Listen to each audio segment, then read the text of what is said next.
All right, once again, thank you for joining, Brothers United Leadership Development for our Build Black Wealth workshop series. This is a workshop on Google Forms for business. The goal of these workshops is very simple. We want you to learn how to use Google Forms. This is beneficial for your personal life, business, or your organization. They want you to understand how Google Form has helped build, grow, and become more efficient, improve your technical skills in marketing, branding for your products and services, and streamline your workflow to minimize your touch points with customers. So that's very important. I'm going to spend a little bit of time talking about how I've done that and we've done it as a team through Build. So I actually learned about Google Forms in 2018, so it's only been a couple of years. And it's a very simple tool that has allowed us to scale our operations, providing us with more time to focus on connecting with community. It really helps to minimize the touch points with customers. You're able to gather a lot of information, or when you're community organizing, setting up meetings, so on and so forth, you're able to gather information very quickly and decipher the information and then roll out what you're trying to roll out.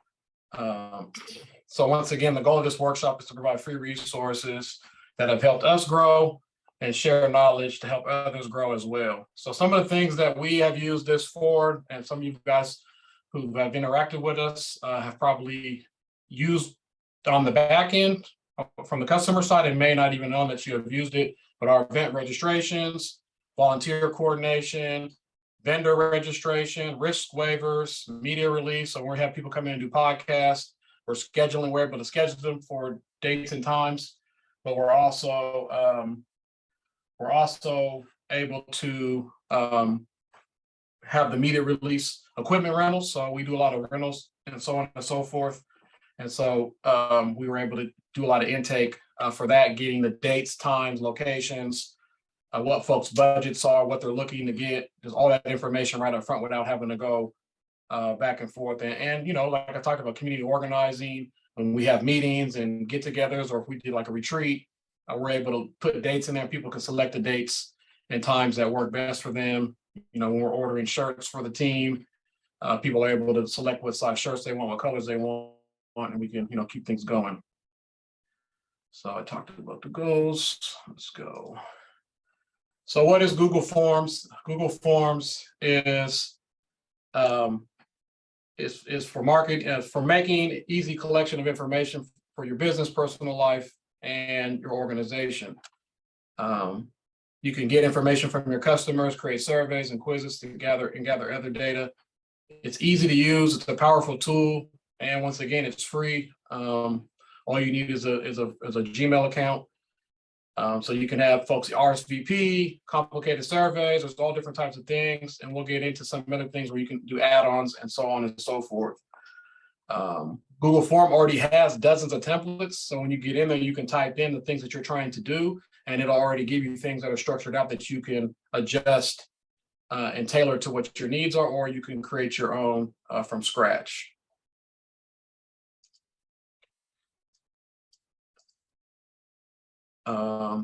So how can Google Forms help me or you?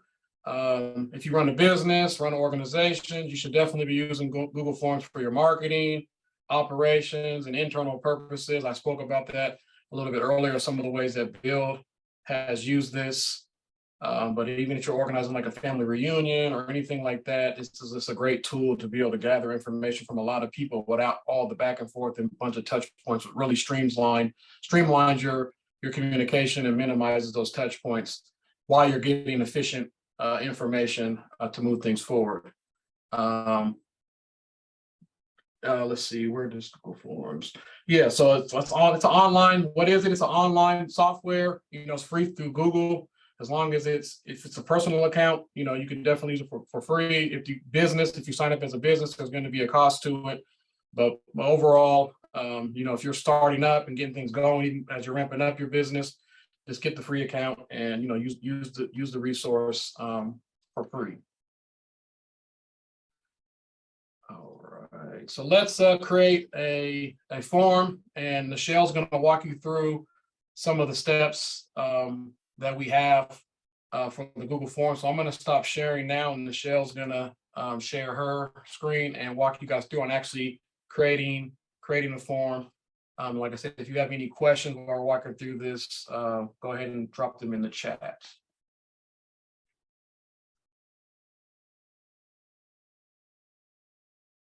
Awesome. Thank you, Andre. So I'll go ahead and share my screen. And so you're more than welcome to walk. Can you see my screen, everybody? Can you see where it says forms? Thumbs up? Awesome. Okay, to start, you're more than welcome to walk through this with me. You would go to forms.google.com if you choose, you don't have to. But what we're gonna do is just do a sample booking request form. A lot of times, the difficult part when starting a new business or service-related business might be people requesting your time. What date do you need me? Where do you need me? How long do you need me? Does this work for my calendar, et cetera, et cetera. Now, we also know there's a lot of websites that offer that functionality, but again, things come with a cost. So as Andre said, when you're just starting up and it's a brand new business, maybe that's not something that you're able to put budget into just yet. So again, Google Forms is free, and you can go ahead and use this free tool to be able to streamline those requests from your customers and go from there. So we'll start.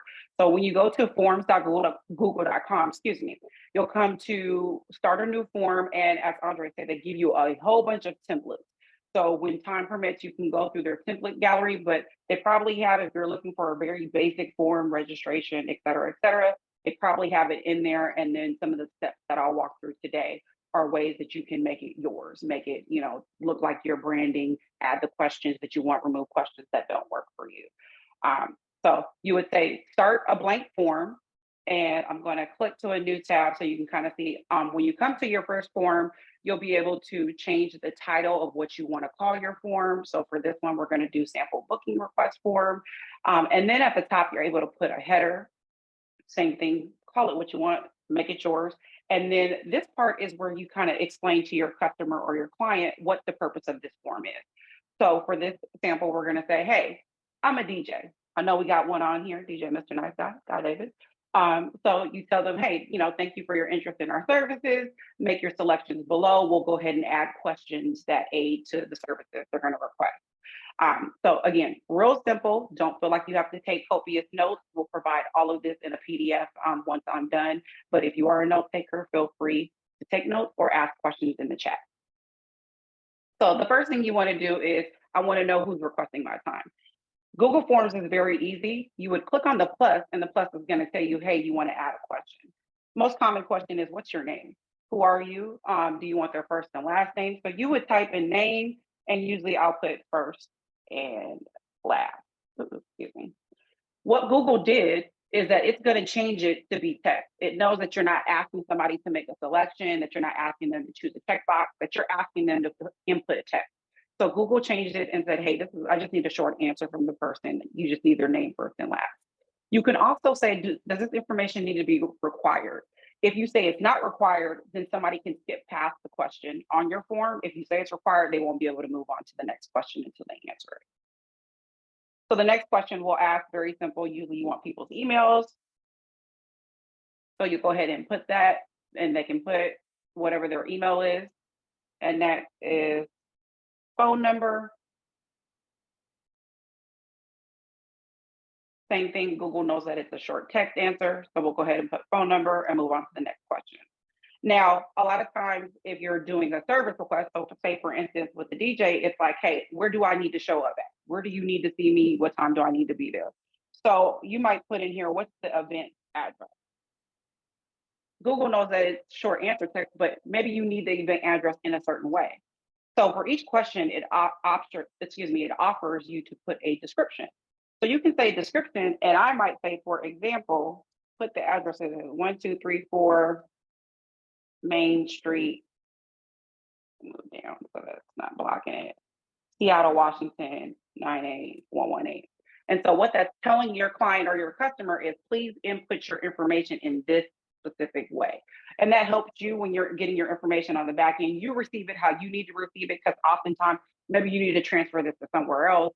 you'll get it in a Google sheet, but it allows you to sort, filter. Maybe you don't do events that are in 98118. Maybe you only do 98034, whatever works best for you. But again, getting that information in the way you need to receive it is best to tell the customer how to put it in there.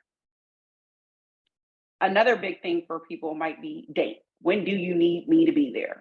So because this might not, you don't want people to confirm a date because you need to double check, does that date work for me or does that date work for where my space or my team, whatever. You might say date request number 1 and want to give them up to 3 options.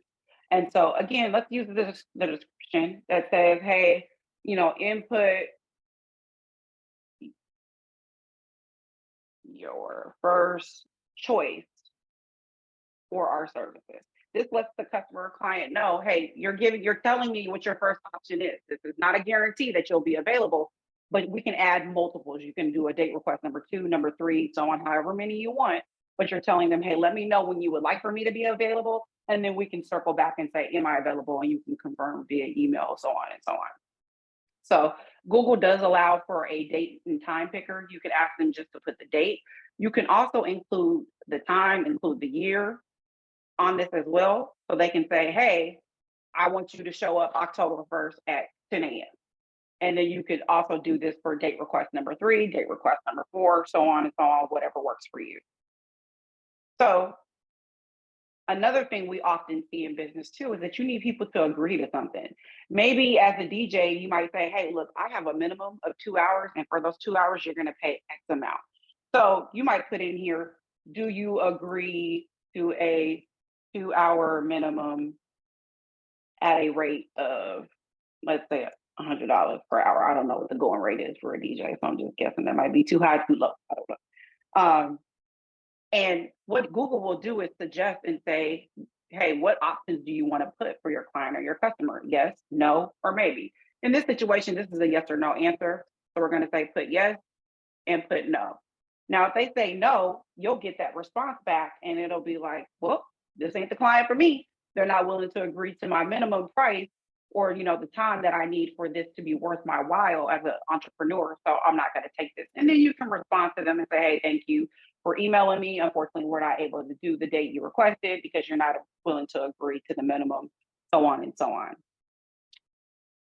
Another thing you might add is, hey, what's the start time?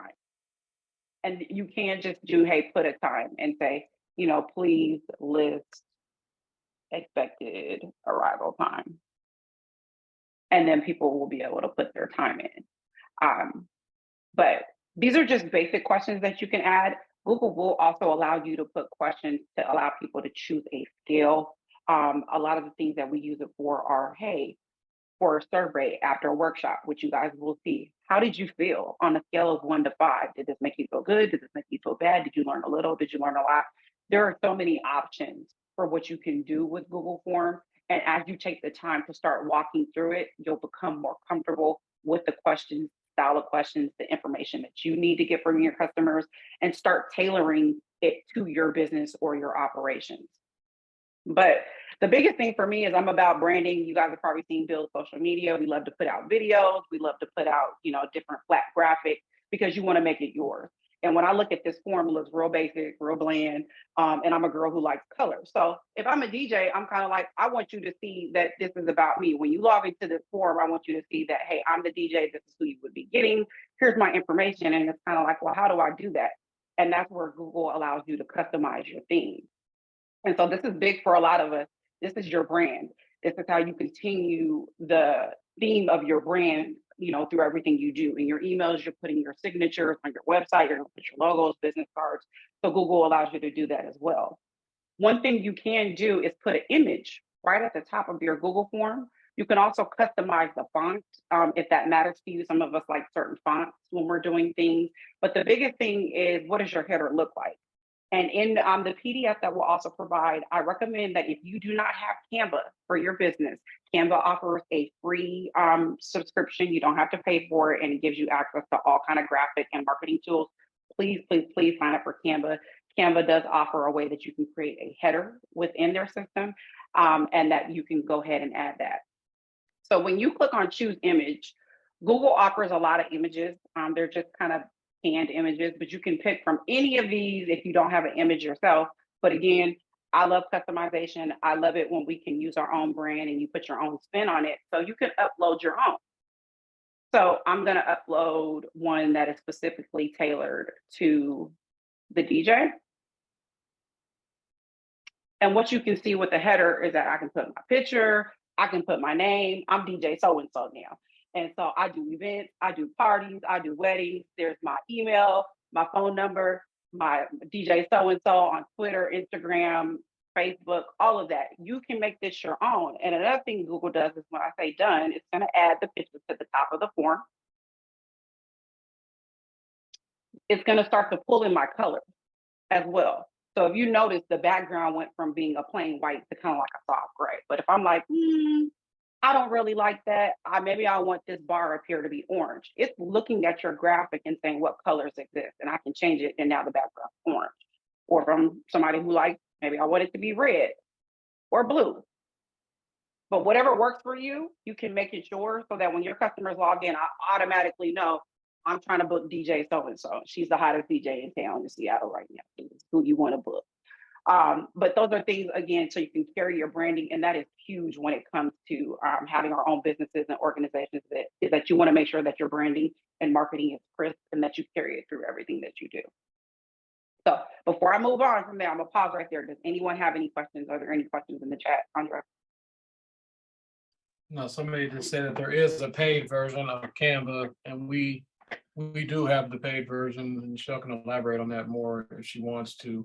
But I think one other thing that I would say, Michelle, is if you can share, like, especially when you're talking about like your first option and second option, to show them how they can just easily copy that instead of making a whole, they don't have to make a new one. Once they have something set up and they're going to ask it again, they can just copy it and make minor tweaks. If anybody else has questions, feel free to come off mute or drop them in the chat. Absolutely, that's a great question. So to Andre's point, it's like, I don't want to have to say plus and add a whole nother question. Like, if I know this is already set up how I want it, how do I duplicate that question? So what you'll see right here is a duplicate option. And this is on every single question that you have. So if I want to put date request number 2, number 3, number 4, I'm going to click on duplicate, and it's going to basically recreate that question. And all I have to do is go here and say, okay, change that to number 2. And now I need a number 3. So I'm going to say duplicate. I'm probably pronouncing that wrong. It sounds so wrong when I'm saying duplicate. Okay. And it's going to go to number 3. So Google does set it up so it is very easy. So you don't feel like I have to do all this extra work to recreate the wheel. Again, you can click duplicate on any of these questions and use them or tweak them to make them work for you, and go from there. Same with this. If you have another question that you need them to agree to on any question, that option is there. Or if you realize I no longer need this question, the trash can is there too, where you can delete the question and then move on. Another option you have is if I realize that sometimes our minds move faster than our fingers. So I'm creating questions and I'm like, shoot, that's not the order I want people to, answer the questions in. The 6 dots at the top of any question will allow you to drag and kind of drop where you want that question to be in your survey. So again, if you send your survey or your questionnaire out or your form and come back and realize, shoot, I need to make some tweaks or changes, you can always do that without having to recreate the form again. You can drag, drop, move things around, delete, add new questions. Again, this is kind of building the plane as you go. So it's never finite. It's always able for you to add new stuff and make it work for you because, again, as you grow within your business, organization, or personal life, things change, new questions pop in, or you realize, hey, now I need this type of information from my customer. So great question, Andrea. Thank you for asking that. Another thing when you're in your form is after you've done and you've created your theme and you're like, oh, go ahead. Somebody come off mute.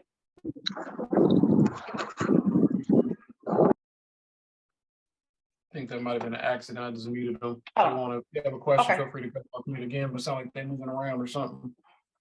Okay, no worries. Is I want to see how this looks. So I can see how it looks to me as the person who's creating the form, but what is it going to look like to the people who I send it out to? And so at the very top, we already went through customized theme. There's a eyeball, basically, it's telling you preview what your form will look like. So I can click on preview and see this is how the form will look to my client, to my customers, and kind of go through and test it out and put in my answers. So we'll go and we're just going to test it out. I might say my name is, we'll just say Jane Doe.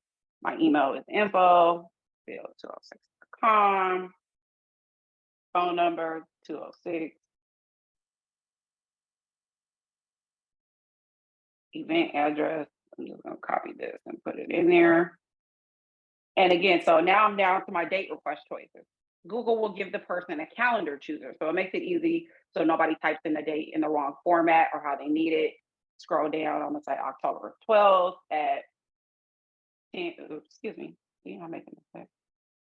10 a.m. is my first. And as you saw, Google will tell the person, hey, that time is invalid. So on and so on. My second date is 5 a.m.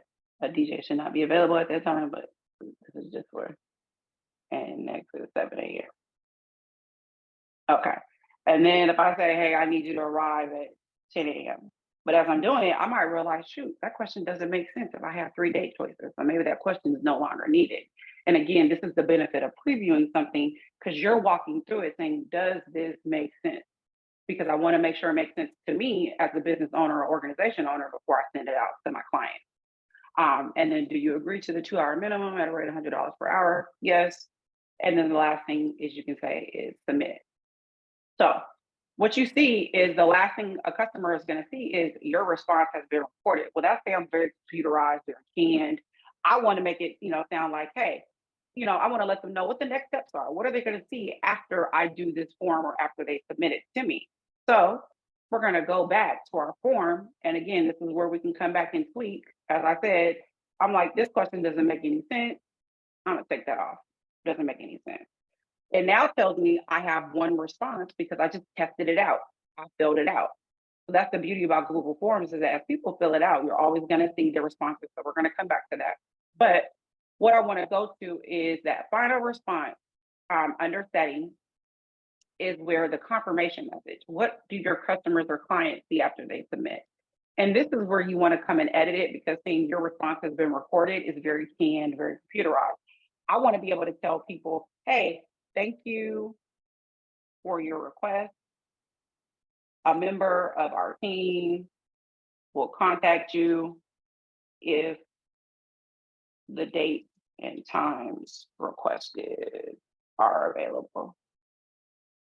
Another thing you can do is say, if you have questions, contact us at info@djsoandso.com.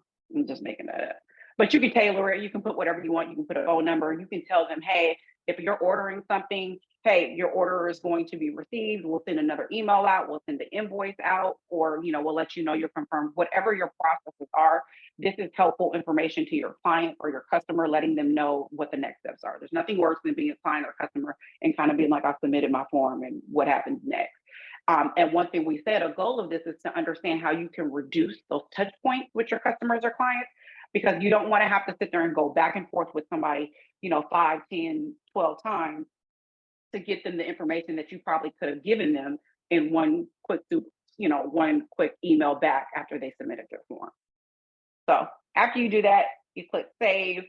Other options it gives you is to show a progress bar. Not really helpful unless you're doing quizzes or surveys. You can give somebody the option to submit another response. That is helpful if it's like an order form or people are doing multiple dates. And then you can let somebody see their result summary. But again, all of these notes on how to use the settings are in the PDF form that we're going to give to you at the end of this presentation. So again, don't feel like you need to try to screenshot or write down all the notes on how to do this. So again, after that, after somebody does respond to you, you'll get their responses. And in the responses tab, there's so many ways to see your responses. You can get a summary where it'll list everybody's names, everybody's emails, their phone number, the date request that they submitted, and do they agree, and actually show you charts and graphs on how many people said yes or how many people said no. If you scroll back up to the top, another way it'll give you is, hey, show me by question. I can go through and see how people are responding by question. Not really a helpful view, kind of depends on what your business is. But the best one is individual. And the reason why this is helpful is a lot of times if you're doing a request, I know people don't print everything, but you might save it as a PDF because you need to save people's information. You can also click print the response and it'll create a one pager of everything somebody just submitted. So if you are doing orders, if you are a person who likes to work with paper, this may be helpful for you. You can save it as a PDF or you can actually print it to your printer, whatever works for you.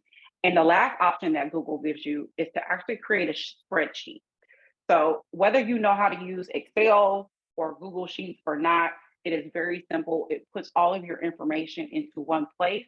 And all you have to do is literally click on it. It'll tell you, hey, do you want to create a new spreadsheet? Or if you have something existing, you can add it to it. But usually say create a new one. Google's going to do its thing and bam. All of your questions come out in a easy to see spreadsheet. And that way, if you're getting a lot of responses from people, it'll list it. You can search through people's information. You have everybody's emails. You can grab somebody's email. Google also helps if you are a Google email user. You can directly email somebody from the information that you got out of the form. If you have Google Voice, you can copy and take the information over and easy send somebody a message, call them, et cetera, et cetera. But this is an easy way for you to kind of sort through your data, have all your information, or if you have what we call listservs, newsletters, email lists that you send out, email, blasts that you send out. This is also a great way to add people's information to your listserv so that they're knowing, what is going on with your business on a recurring basis. So I'm going to pause there. Does anyone have any questions? Are there any questions in the chat? Yeah, Tiana asked a question in the chat. Tiana, if you want to come off mute, if you can, to elaborate on what, so we can make sure we answer it correctly. I was just asking, is there a way to only, like, say, if you are a person that works with clients, which I do, and I only want to offer a particular block of my time, are you able to do that? So when they do pull up the calendar, it only shows 1 to 2 all. Is there a way to, like, on the back end, block out the time for the services, or they'll just put a time in?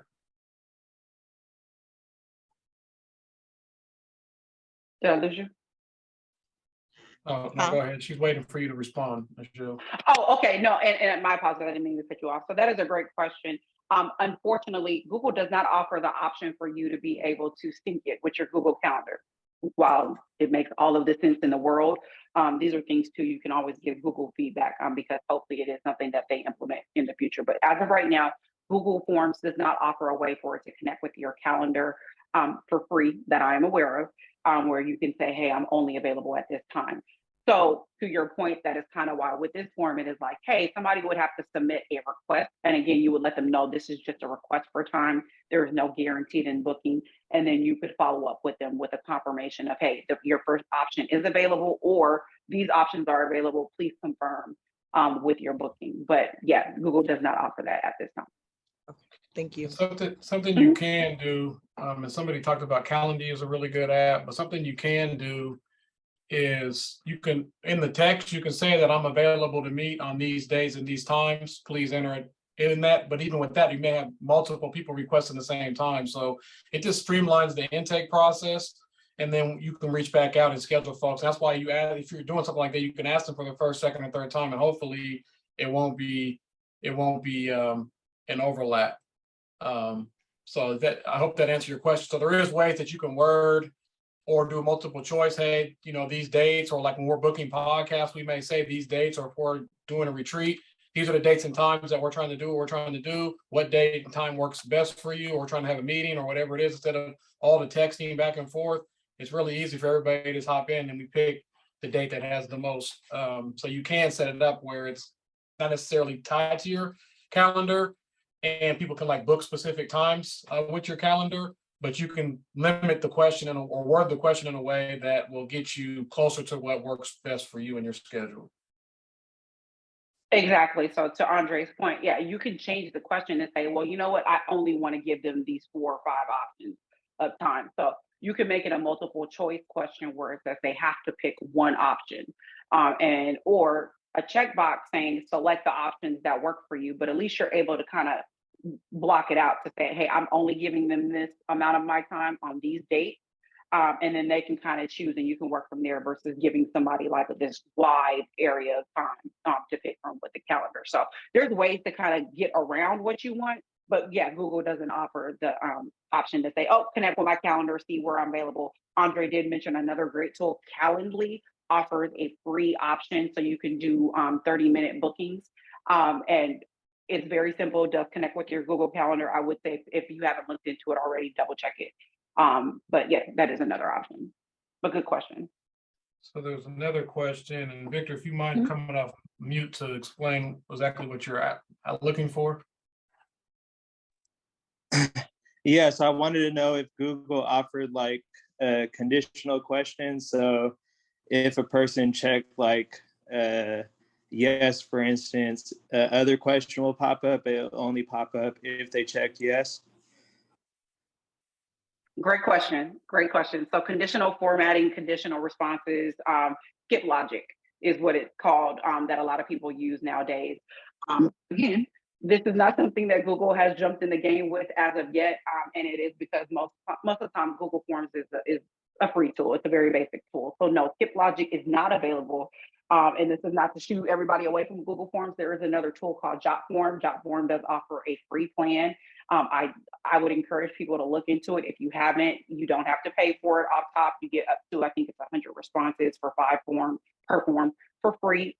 JotForm does offer skip logic if that's what you're looking for. Google doesn't. Now, again, to kind of how we responded to Tiana's question, there's ways in Google Forms, if you're like, hey, I'm comfortable with Google Forms, this is what I want to use, is that you can put secondary questions. They won't disappear necessarily. There won't be like a, hey, don't show this if this is the response, but you could say, hey, next question is, okay, if yes, the previous question, please make this selection, and that question may not be required.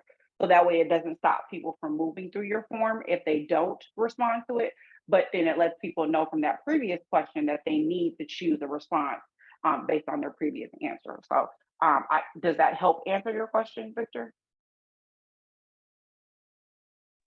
Yes. Okay, but great question. Yeah, skip logic is a real dope thing. So yeah, I would say that if that's absolutely what you need for your business, check out JotForms. And I think it's something that you'll love. Okay, thank you. No problem. Was there any other questions in the chat room? No? Okay. So again, like I said, this is just a sample booking form for a DJ. We thought what it looked like. A lot of us do things where it's like, I need to have somebody like order. I make products. I sell things. And so again, you can do the same thing or create a sample one with the order form. Again, Canva super dope. If you want the free plan or buy the paid plan, whatever works for your business.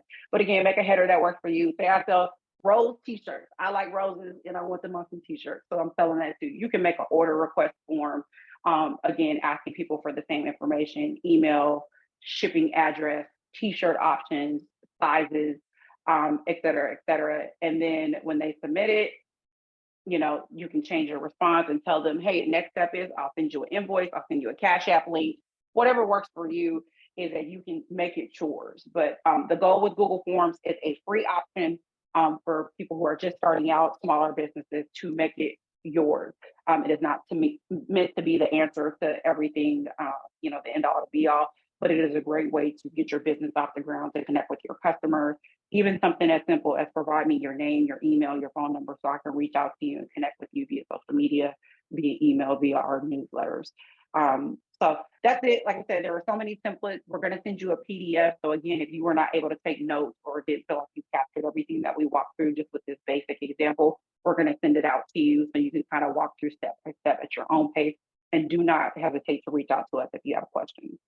So I'll pause right there and I'll turn it back over to you. So we can get back into the presentation. Oh, go ahead.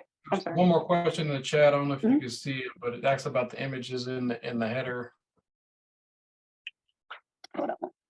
Are the images in the header actionable? Great question. And I'm going to say Chi, and if I pronounce that wrong, I apologize. So Chi, would you mind coming off mute? Because I want to make sure if you're saying actionable, like could somebody click on the Instagram logo and take it to Instagram? Is that your question? Yes, ma'am. Can you hear me? Yeah. Yes, I can hear you. So yeah, if your question is hey, if this somebody can see this, could they actually click on this? No, these are flat images. They do not have links built into them. But a way that you can put links in, you can say, I'm gonna go back here to at the beginning. So when you're putting your text up here at the top, you can add links if you want somebody to be able to connect with you. So another free tool that a lot of people know about, some people may not, is Linktree. Linktree is a way that you can kind of guide people to all of your services, websites, social media, things like that. You can put that in here and say, visit us at Linktree, and I'll say link.tre, linktr.e/Rose t-shirt. And then I could take this and make it actionable and insert the link for that there. And so even though this link is not going to work at all, I'm gonna do it just so you can see it. And then so now the link is there. So now when I go to look at my form and somebody's on this form, while this is not actionable anymore, this is actionable now. So you can kind of, again, there's workarounds to make it work for you, but no one could actually click on the picture and the header and go directly to your social media. Thank you. No problem. And I want to talk about a few things before we switch gears. Other things with these forms, you can embed them in a lot of websites. You can embed them in, and it's the same link that you would send out to other folks. So if you have developing your own website, other people are developing your website, you can embed forms into your website. It gives you coding, the HTML coding, to be able to embed that, and then people can scroll through on their phone or whatever to fill stuff out on your website for forms that you're using over and over and over, like for a DJ, or like we do equipment rentals. The other thing, especially if you're doing events or providing a service or being a vendor, is figuring out what time the event starts, but also what time the load-in time is. So making sure as you do this stuff, you can really edit your forms to really get the information and data that is going to be most beneficial. Same thing with what's load out time. And then also, you can have a disclaimer, hey, if things aren't on time, there's going to be additional fees based on the quote that we send you, because the quote that we're sending is for the time that's allotted.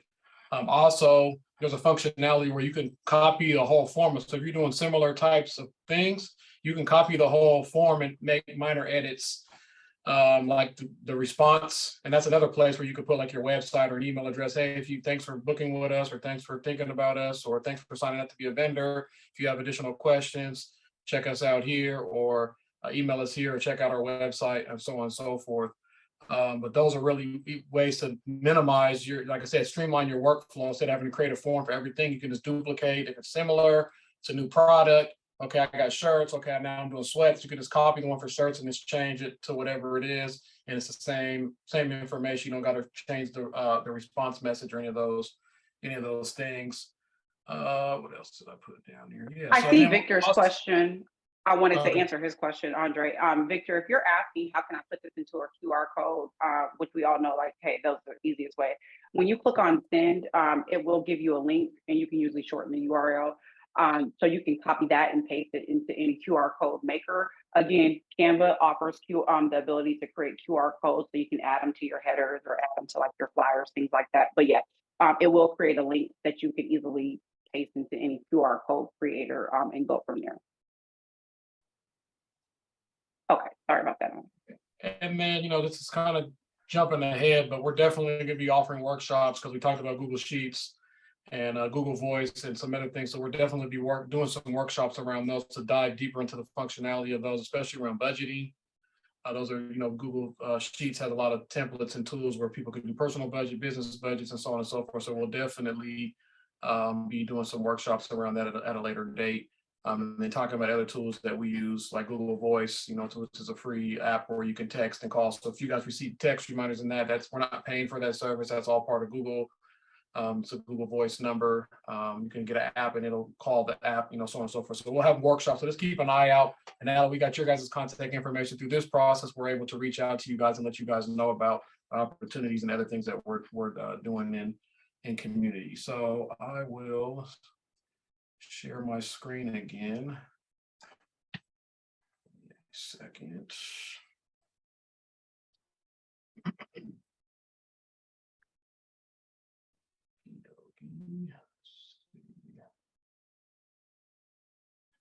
All right.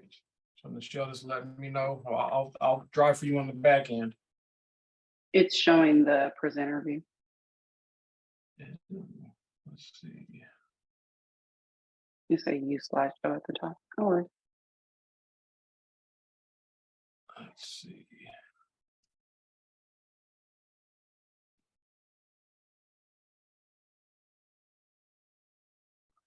A second.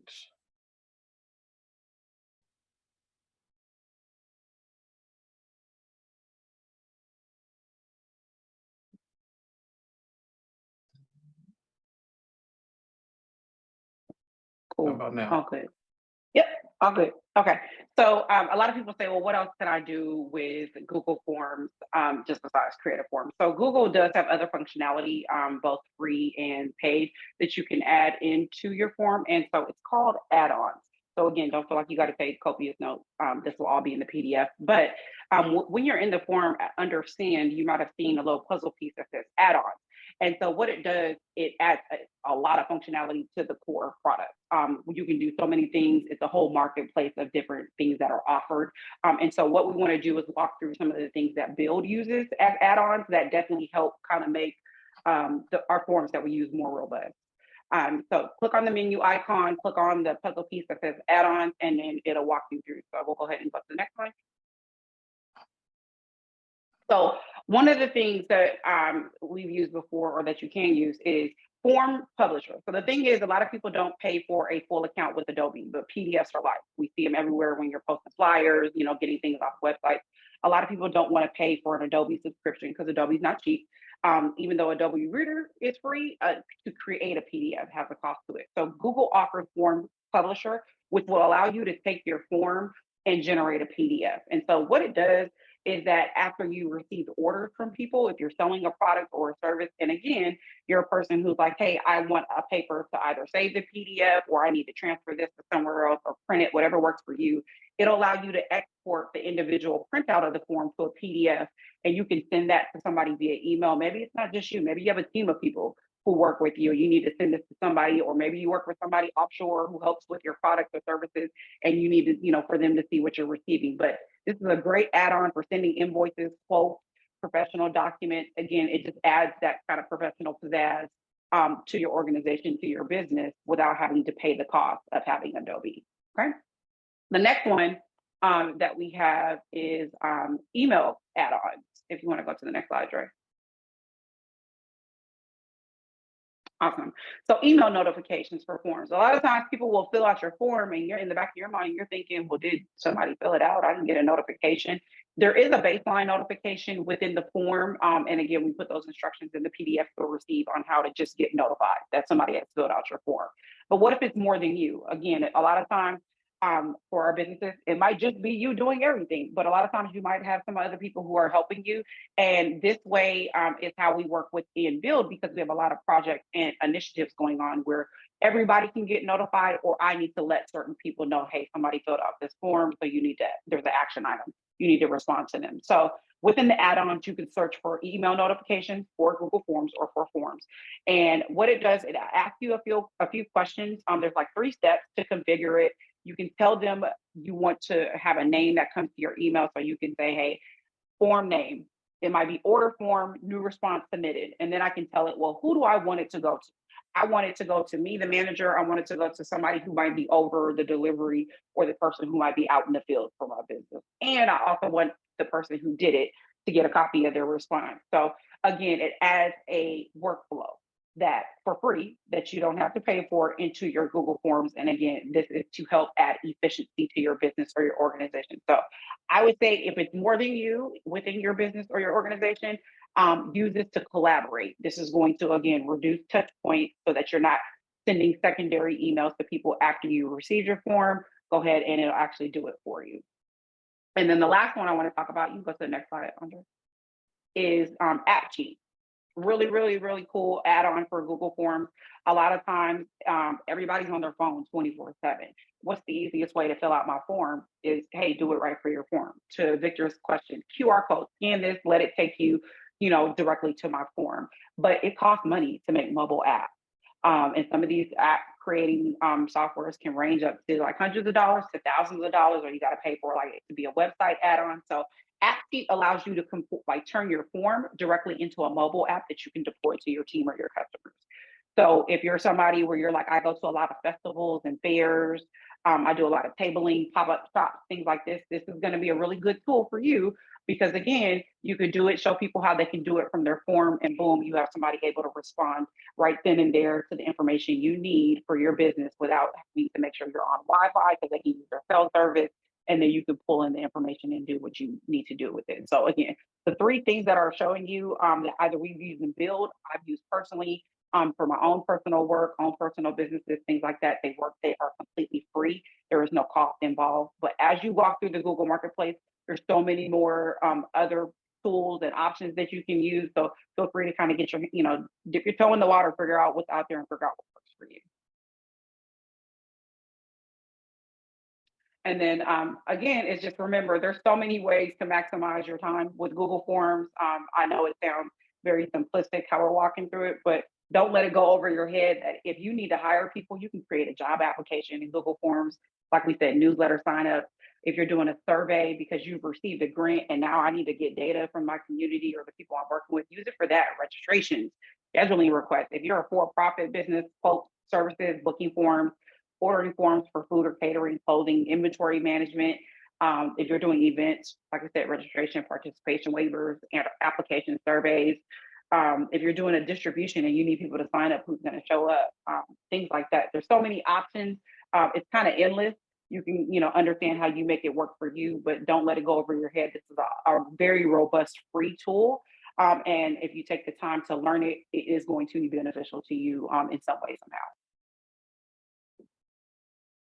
And last thing is, we know we're not the end all to be all with resources. I don't claim to know everything. Andre doesn't claim to know everything. Only thing we can talk to are the things that have worked for us. And so we're going to share out some links of the additional resources. These will also be put into the PDF, and we'll put these on our Build Black Wealth website as well. But like I said, we're going to share out a business guide. It's a PDF form that walks you through all the steps we kind of went through today on how to create the forms. And these are some of the basic YouTube videos that we found to be helpful. And so if you're a person who takes in information, again, by watching it, feel free to go back and watch this video. We'll get it posted to the website in the next 3 to 5 days, or we'll share these links for these YouTube videos that you can go and watch as well. That again, allow you to take in information in different ways and walk you through how to do different things with the Google Forms.